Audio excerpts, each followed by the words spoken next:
As long as he was in the suitcase, he couldn't harm me. Right.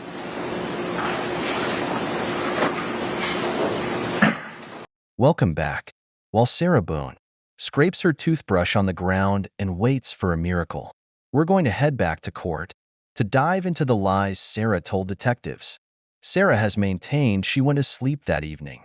However, changing her story several times begs the question, how could Sarah casually go to sleep after knowingly beating George to death? Let's listen to the 3 different versions of that evening from Sarah's vantage point. Enjoying each other's company. And all downstairs, upstairs? Where did you Downstairs. guys? Downstairs. Okay. We usually sit on the back porch because we smoke. You know, I love smoke inside, so. Okay. And who was here last night? Was it just the 2 of you? Mm-hmm. Yep. Okay. No one ever came over at any point? No. No? Okay. We called his daughters on FaceTime. Okay. We were just literally just enjoying one another's company. Okay. And you guys share the phone that you have, Yes. correct? Okay. And the phone's located in there, I think, in the Yes. kitchen area? Yeah. Okay.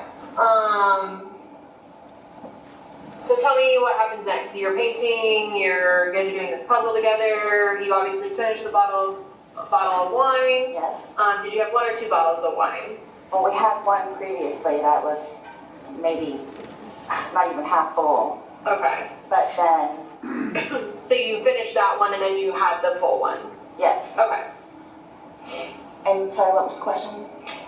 Just what did you guys do next after the bottle of wine? Like after you Well, we finished had- the wine? We had the bottle of wine while we were doing our arts and crafts. Mm-hmm. And from there, just waiting, we were puzzled out, we were painted out. Mm-hmm. So, being silly, let's play hide and seek, which we had played before. Like, I don't know if you've opened the door on the top of the stairwell, like, he and I have hidden in there before. Like, just having fun and enjoying each other's company. Okay. So, I mean, that's literally all it was. And then the suitcase is downstairs because I was telling you we were going to do donations. Mhm. And because it's not a very good suitcase,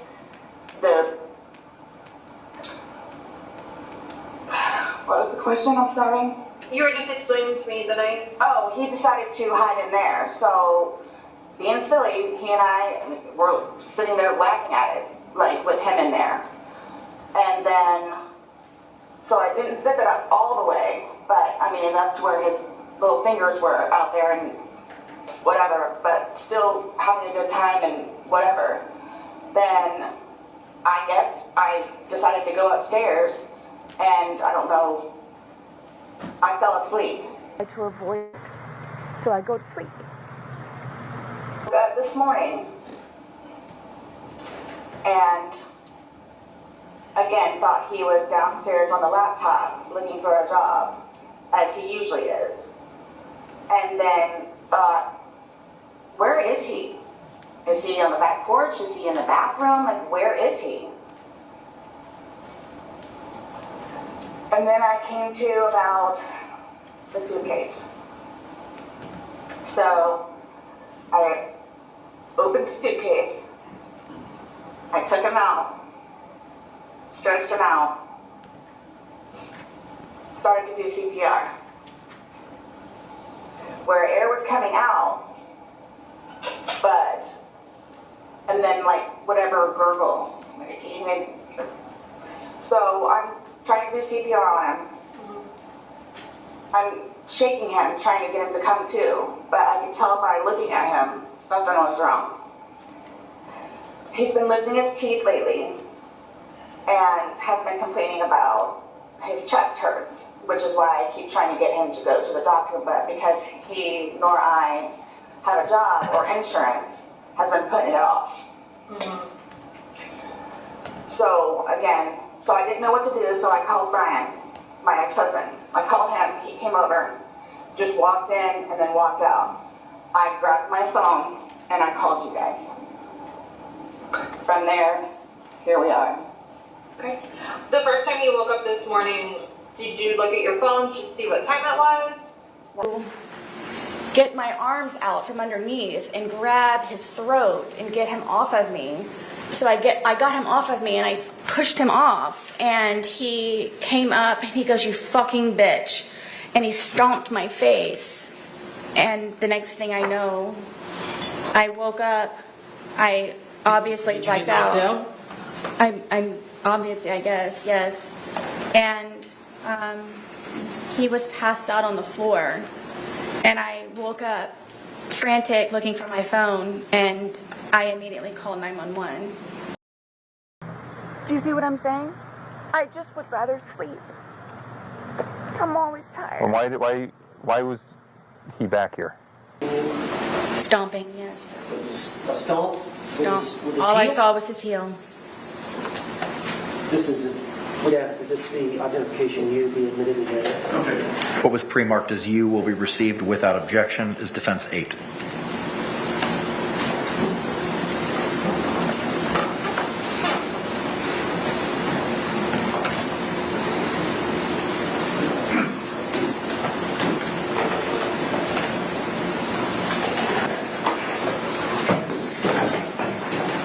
For everything you've done to me. For everything you've done to me.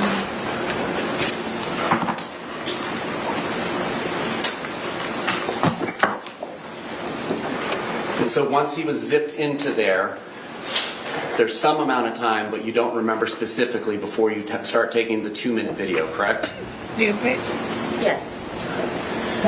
And then that's when you say what you say, and that's when he says what he says. We've all heard it. That's my name. correct? Don't wear it else. And then between there and that second video of the 22 seconds length, it's at this point where he's beginning to get angry. And then that's when you take the baseball bat that's in evidence, and your testimony is you start poking him with the end of it. Did you say this was the second video?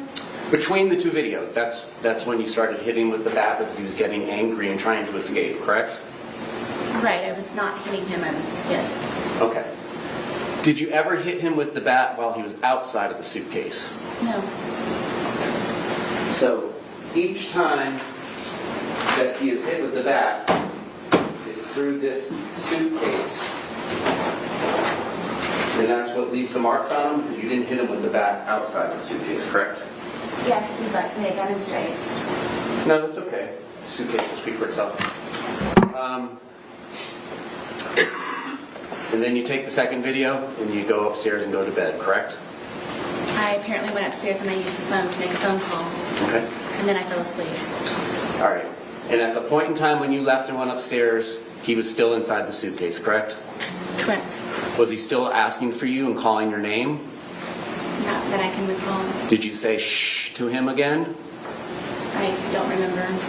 Did you tell him that this was his problem and it's on you again? I don't remember. Did you do anything to help him escape from the predicament that you zipped him up in? No. No other questions? Any redirect examination?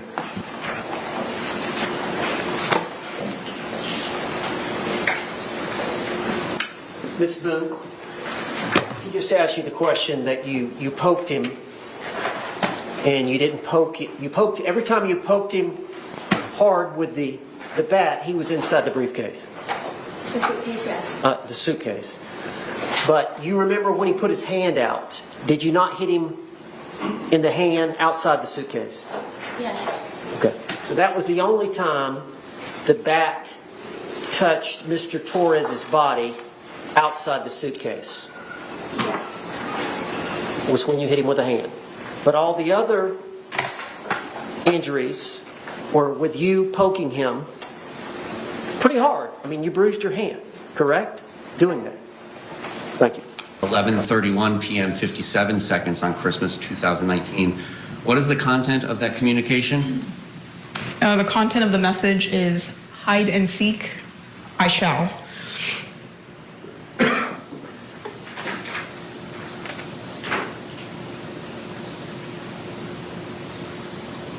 For everything you've done to me. For everything you've done to me. 1107, a video that ends up being captured as IMG_1062.mov begins at 11:12 p.m. 45 seconds on February 23rd, 2020. Is that accurate? That's my name. Don't wear it up. I can't fucking breathe. And then there does not seem to be any intervening closing of the camera application before we get to 31113. In that portion, I don't see that information. And then at 11:23 p.m. 03 seconds on February 23rd, 2020, in entry 31113, a second movie is generated by this device labeled IMG_1063.mov.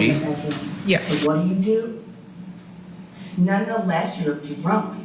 The amount of alcohol, I know how much was alcohol, I know how much was in there. That's why I could smell you in the bed before you actually got me up. I can smell you from here.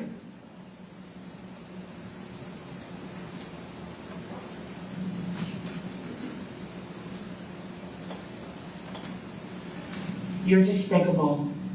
How am I despicable? I'm not even doing anything. Leave me alone. Okay. You're not gonna remember shit. Okay. Yeah, okay. Well, I'm not doing nothing right now. Get away from me. Get away from me. I'm not doing nothing to you.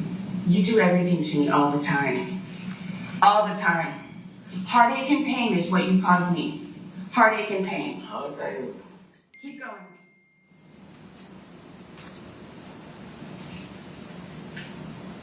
And I dare you. I dare you. I dare you. You get on your fucking little bike and go to fuck you work tomorrow. Don't look at me. Don't come close to me. Don't touch me. Do you understand? What do you mean? As of this moment, and until I can get you out, Get the fuck out of here. I dare you. Yep, look at it.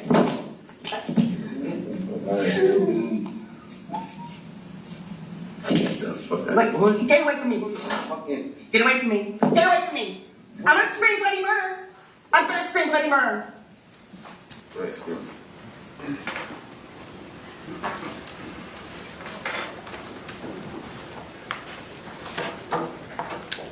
Y'all were together 3.5 years.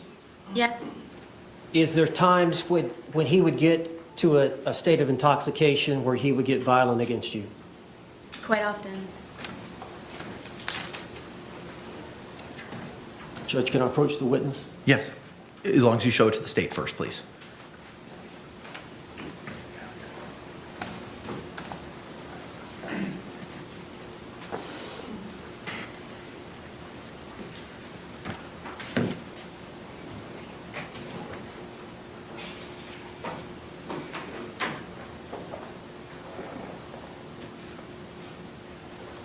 I'm going to show you defense exhibit for identification P.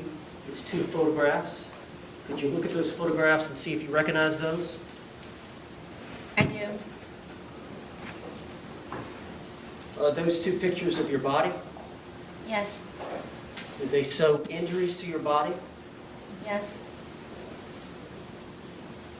Were those injuries caused by George Torres? Yes.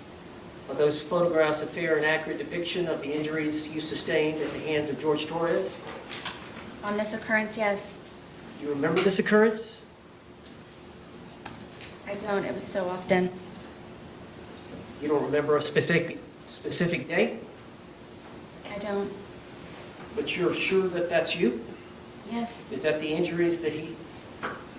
What's the injury to the rib cage? I've had to lie to you guys 3 times. I don't remember specifically. These may be the pictures. So, when we used to go over to his brother's house, one of his brothers and his... Objection. Non-responsive. Sustained. You're going to have to answer the question. Just a minute.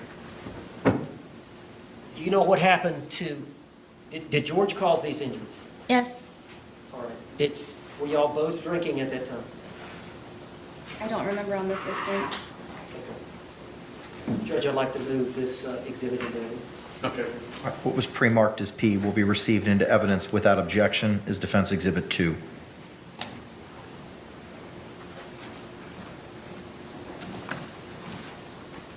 I'm not sure I know what I'll do this. Mr. Owens, may I get into tag just a number, please?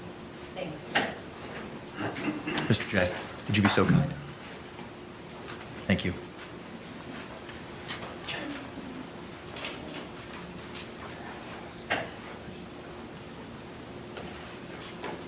And I need to ask permission to publish it.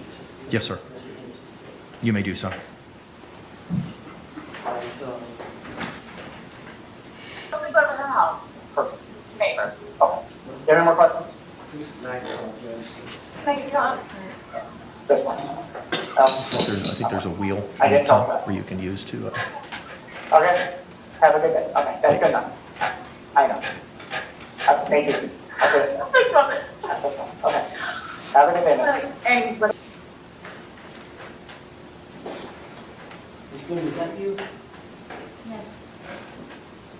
Are those injuries to your arm? Yes. Were they caused by George Torres? Yes. And during the same incident, is this you? Yes. Is that an injury or bruise to your ribcage area Yes. and your arm? Yes.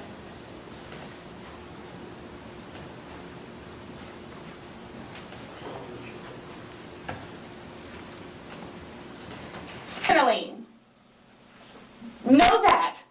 I don't. Know that. You got up and you went up to bed.